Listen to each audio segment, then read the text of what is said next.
Thank you, Joanne and Stan. Next, we'll call on presenter Ron McDonald to induct athlete builder Michael Qwock Chiasson.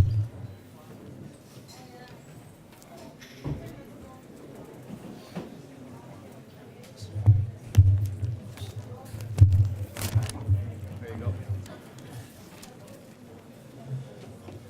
We're here tonight to honor Michael Qwock Chiasson by inducting him into the Waterford Sport Heritage Hall of Fame.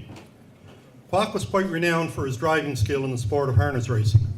In 23 years, Qwock had 448 lifetime wins and was leading driver for 3 straight years. Qwock was born in Cheticamp, Cape Breton in 1907. There weren't many who knew him as Michael. I asked his daughter Tweety how he got the nickname Qwock.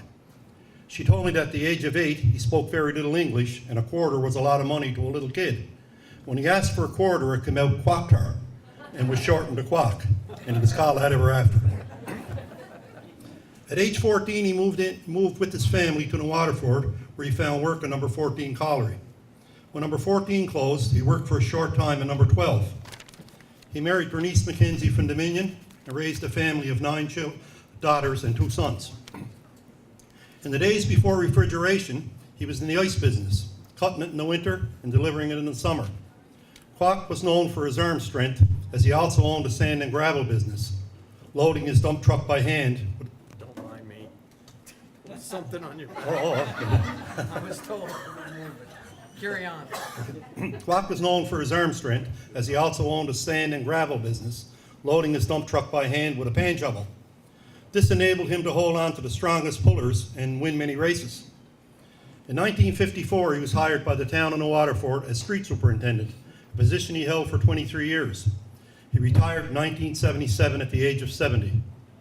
He began his harness racing path in 1945 and drove for 23 years until a racing spill ended his driving career at the age of 60.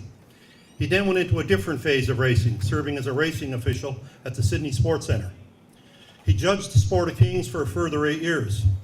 In retirement, he could be found jogging or training horses almost on a daily basis. During Qwock's career as a driver, he drove horses in Sydney, North Sydney, Halifax, Inverness, and Prince Edward Island. One noteworthy fact about his racing life is that he never actually owned a horse. He just drove them. He also never bet on them. One of his favorite horses was Loretta Lee, who was owned by Dr. J.A. Roach. Another favorite was Bonnie Mite, owned by Big Archie McKinnon. In 1 year, he won 22 dashes with Qwock and the Sulky. According to Qwock, the fastest horse he drove was Acemore. He was owned by Dr. Roach and D.A. McKinnon. In 1 year, he had 21 wins and could pace around 207. Qwock drove on the older, heavier wooden sulkies. Today, they race on the lightweight modified bikes. Even the harness today is lightweight. There were 8 horses on a racing card in Qwock's era. Today, there are 12 to 15 dashes on a racing card. He never winter raced unless you counted ice racing on Lingan Bay. With today's better racing conditions, there is no telling how many more wins Qwock might have had to his credit. Qwock's driving services were always in demand. The little man with the big hands always gave a quality drive at a premium price, which was free for the asking. Most catch drivers in his day charged $10 for a drive. Qwock took a purely amateur approach when it came to financial compensation. Qwock drove all comers.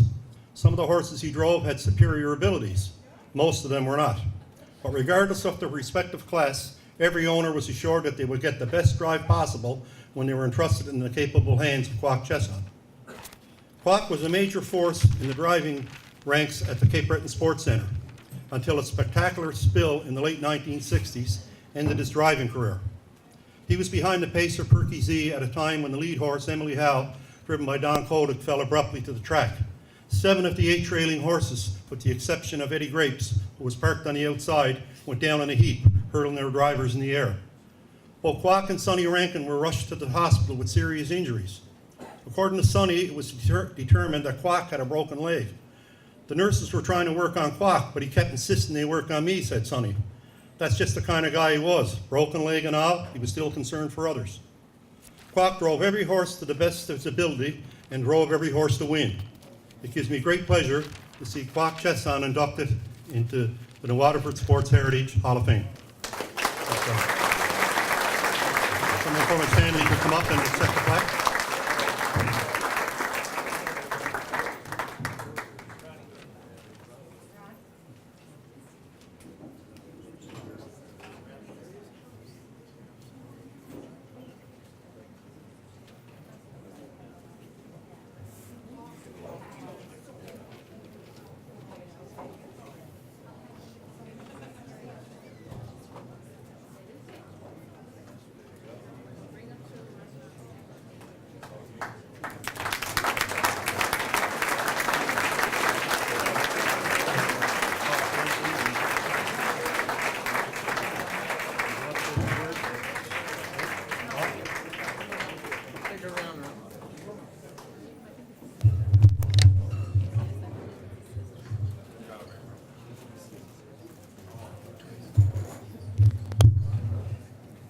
think, no, most of me know me by Tweety, not my name, Marie.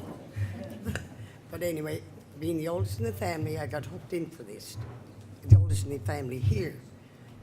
I was known when I was going to school as the Pied Piper, because every time I went to school, I brought 1, 2, 3, 4, 5, 6 little girls behind me, my sisters.